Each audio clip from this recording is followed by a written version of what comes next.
The morning of the 6th of August 1945 dawned bright and cloudless over the city of Hiroshima. At exactly 8:15 a single American B-29 named Enola Gay released a bomb that would vaporize an entire city in seconds. A flash brighter than the sun, a fireball 2,000 feet wide. Then silence. Hundreds of miles away in prisoner-of-war camps scattered across Asia and the Pacific, captured officers, Japanese, German, and Allied alike sat in stunned silence as word began to spread. Whispers first, then headlines. One bomb destroys entire city. Inside the bamboo fences and barbed wire compounds, the news passed from mouth to mouth. Some didn't believe it. Others prayed it wasn't true.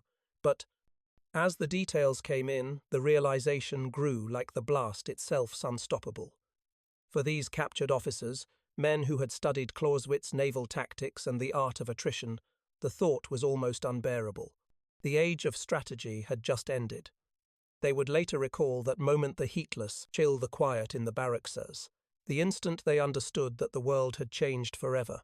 A new era had begun, an era where one weapon could decide the fate of nations. But how did it feel in that moment of defeat and discovery, to realize that the world of war you once ruled had been swept away overnight? That's the story we tell tonight. By the summer of 1945, Japan's empire was collapsing. Cities once pulsing with industry were now skeletal ruins. American bombers roamed the skies, unopposed their formations, blotting out the sun. Tokyo, Osaka, Nagoya, Names, that once symbolized power were now synonymous with ash. On the ground, hunger gnawed through the population. Fuel reserves had dwindled to almost nothing. Soldiers were sent to battle armed with bamboo spears. Still, the Imperial High Command clung to hope-fragile, desperate hope.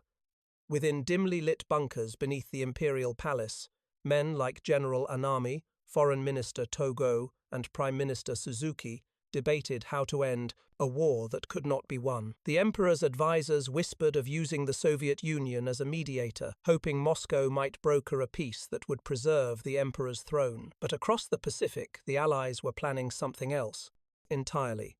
At Los Alamos, scientists were perfecting a weapon they believed could end the war without a bloody invasion of Japan's home islands. The operation had a name Manhattan Project, and it had already consumed billions of dollars and the minds of the greatest physicists on Earth.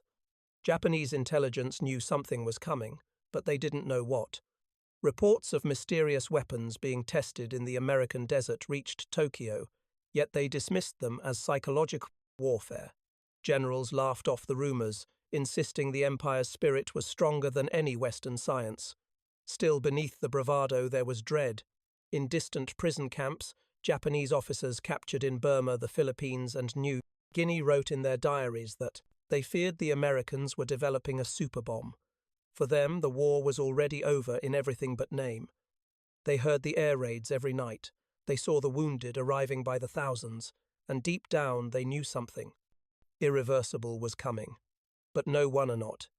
Even the men at the very top could imagine just how irreversible it would be.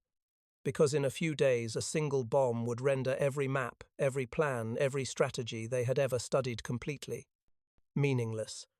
It was Monday, the 6th of August, 1945. At dawn, 3 silver aircraft crossed the Japanese coastline at high altitude.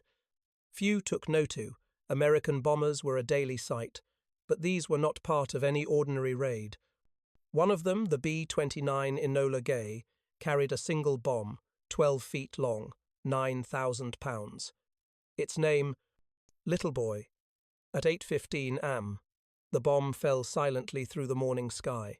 43 seconds later, Hiroshima ceased to exist.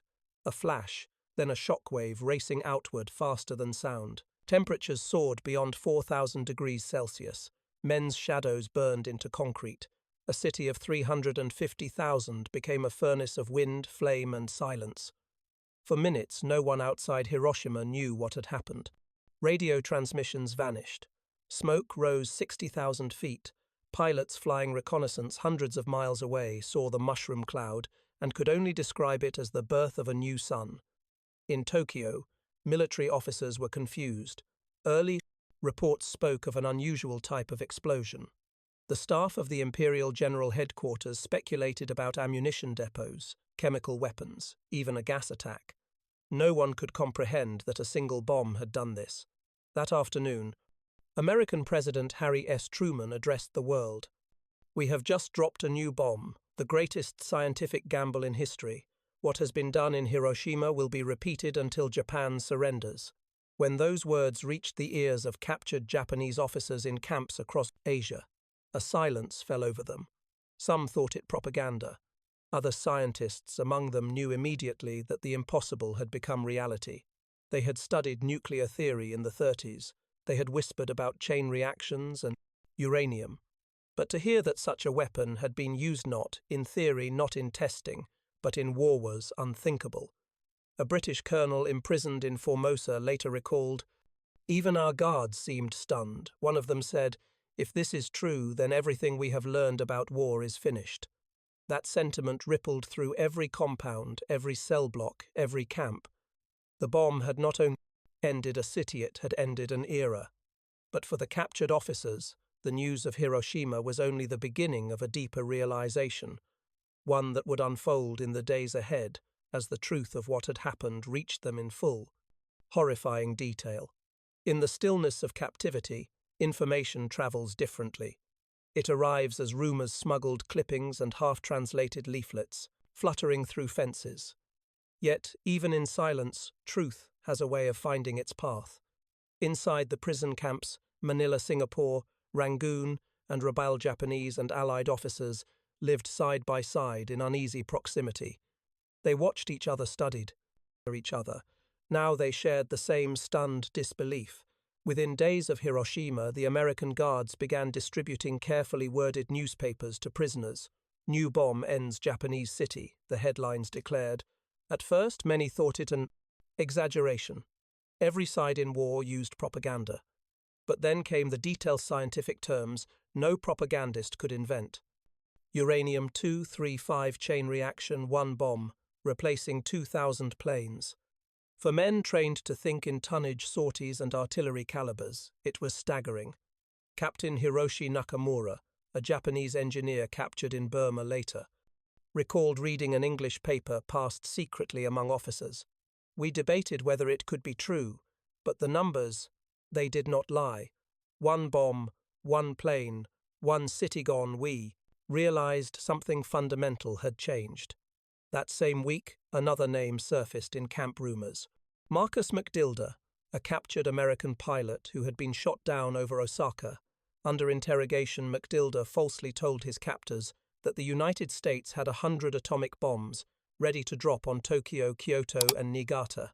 The Japanese military believed him. Those lies spoken by a terrified prisoner, trying to save his life spread like wildfire among both free and captured officers. The result was panic.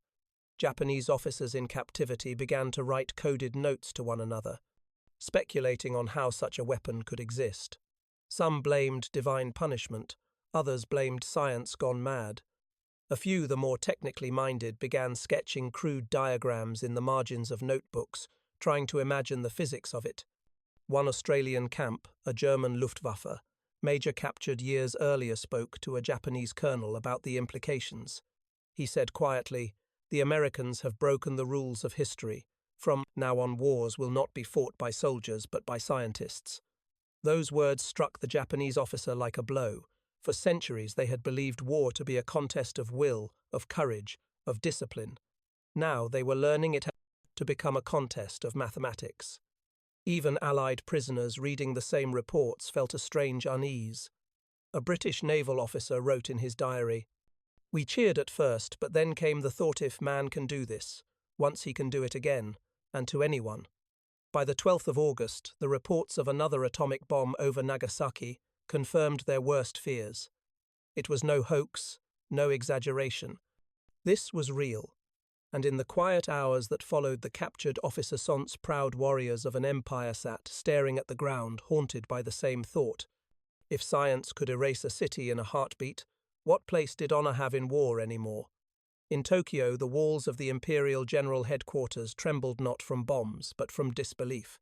After the 6th of August 1945, the first reports arriving from Hiroshima were dismissed as impossible. An entire city destroyed by one bomb? No explosion could do that. The Army's Scientific Bureau sent a team to investigate, certain they'd find evidence of magnesium fires or conventional explosives.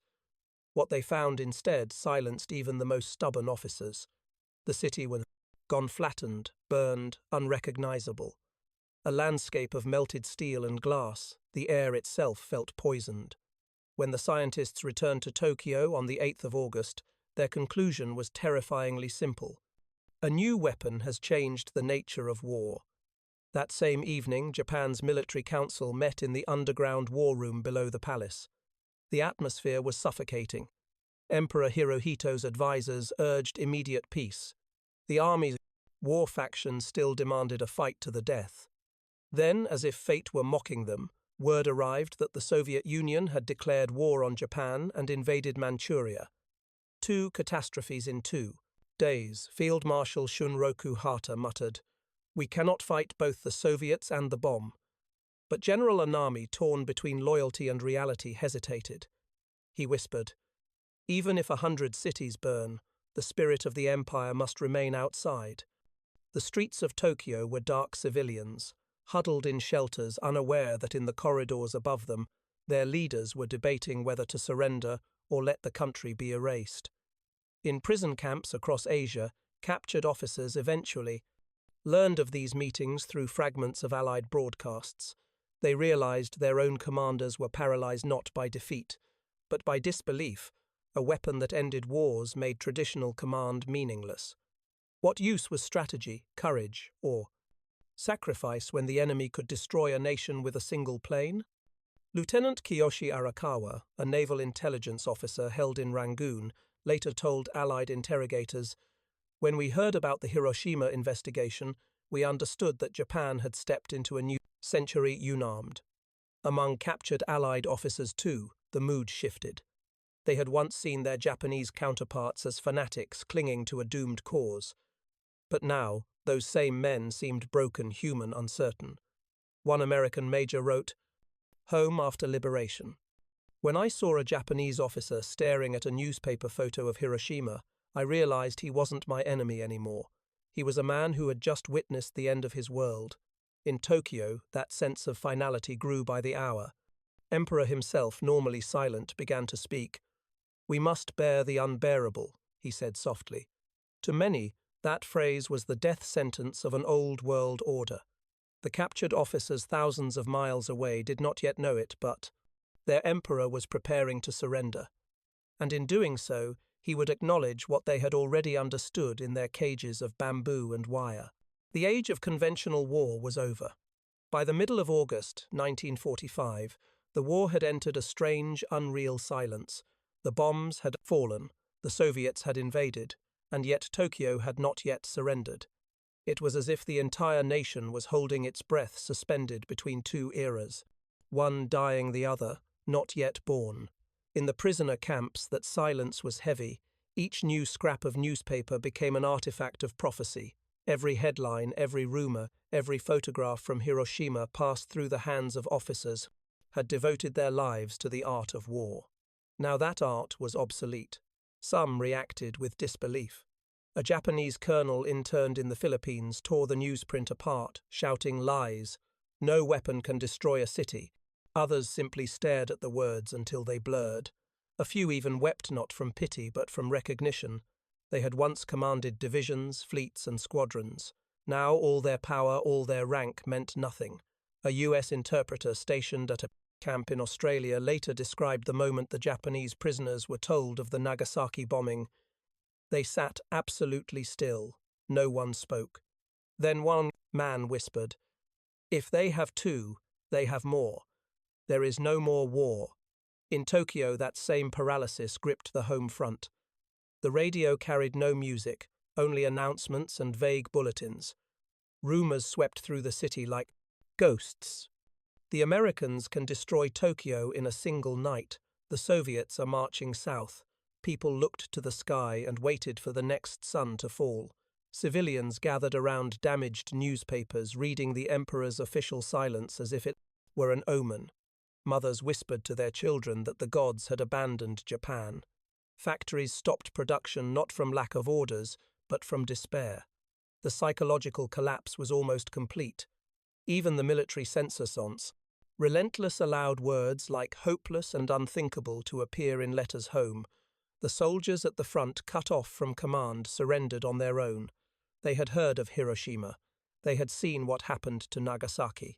They knew there was nothing left to fight for. Meanwhile, in the prison camps, the captors noticed something remarkable. The Japanese officer, so rigid, so proud, began treating their allied guards with a strange courtesy. They saluted them, thanked them, even offered apologies for the war. It was as if the bomb had erased not only cities but also hatred itself. One British lieutenant wrote, "The morning after Nagasaki, the prisoners were different. They no longer spoke of victory or duty. They spoke of the future, of what kind of world could survive such power. And among them a quiet understanding spread. Whatever happened next, surrender or annihilation, they were already living in the shadow of something entirely new. The atomic age had not just begun in Hiroshima. It had begun in their minds. The night of the 14th of August 1945, Tokyo was a city of whispers. Rumors raced through the ruins. The emperor would speak. The wartime years of blood and empire wars ending. But within the walls of the imperial palace, chaos still reigned. A group of desperate officers, unwilling to accept surrender, attempted a coup. They stormed the palace, tore through the corridors, and tried to seize the recording of the emperor's speech before it could be broadcast. They failed. By dawn, the rebellion had collapsed just as surely as the empire itself. At noon on the 15th of August, radios across Japan crackled to life. Civilians, soldiers, prisoners, and guards all froze. A trembling, unfamiliar voice filled the airwaves.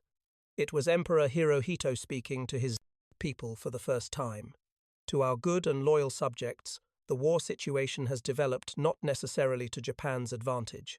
We must endure the unendurable and bear the unbearable. There was no mention of defeat, no surrender in words, but every man and woman listening understood. The voice of a god had just declared that Japan's world had ended. In prison camps across Asia, officers and soldiers fell silent. Their guards lowered their weapons. Some saluted the flag one last time before taking it down. The war was over not through invasion, not through negotiation, but through a force that defied comprehension. A captured Japanese naval officer in Singapore reportedly whispered to an American guard, "If this bomb exists, no nation will ever be safe again." He was right. The surrender of Japan was not just the end of the Second World War. It was the beginning of the atomic era time, defined by fear, balance, and the unspoken threat of instant annihilation. In Washington and Los Alamos, scientists celebrated the success of their work, but among the military minds there was unease. If America could do it, so could others. The logic of power had changed forever. Within weeks, Allied forces entered Japan. They found officers ready to die for their emperor now, studying pamphlets about radiation and nuclear fallout. The same men who once boasted of the samurai spirit now spoke quietly about science, diplomacy, and peace. The atomic bomb had not simply defeated Japan, it had redefined humanity's relationship with war. As historian Tsuyoshi Hasegawa later wrote, the bomb did not just end a conflict, it ended an era of thinking about conflict. That truth was understood first not by the generals in Washington or Tokyo, but by the captured officers who sat reading newspapers through barbed wire fences. They had seen the shift coming before anyone else. The world they'd studied, strategized, and killed for had been rewritten in one blinding flash. When the camps finally opened and the war was declared over, the captured officers walked out into a world that no longer fit them. For years they had imagined liberation as a return to normal life, a homecoming to familiar streets, familiar uniforms, familiar rules. Instead, they returned to something they could barely recognize. Japan's cities were ruins, its empire was gone, and in the sky above it all hung an invisible shadow, the mushroom cloud. Many of these officers were interrogated by the Allies. They spoke freely, almost eagerly, about what they'd read in Captivity. One described the day he first saw the Hiroshima headline as the moment when war lost its meaning. Another said, "We used to believe victory belonged to the nation with the most courage. Now we know it belongs to whoever controls the atom." Some former officers turned to science, others to religion. A few devoted their post-war lives to peace movements, driven by the horror they'd felt in those final days. General Torashiro Kawabe, once Deputy Chief of Staff, would later write, in his memoir, "We were trained to see war as the highest expression of duty. Hiroshima taught us it could also be the end of humanity." The same transformation echoed among Allied veterans as well American officers who had read about Hiroshima, and from the safety of Europe, wrote home in uneasy triumph. A British captain confessed to his diary, "We cheered, but something in us broke that day. If this is victory, what is left to lose?" For the captured Japanese officers, however, the real wound was existential. They had been defeated not just by force, but by time itself. The war had been fought with swords, and shells but ended by science from another century. When these men returned home, they found Japan under Allied occupation. American GIs patrolled. Streets lined with rubble and silence. Factories once devoted to building tanks now produced bicycles. Even the schools had changed the old militaristic textbooks, replaced by lessons about democracy and peace.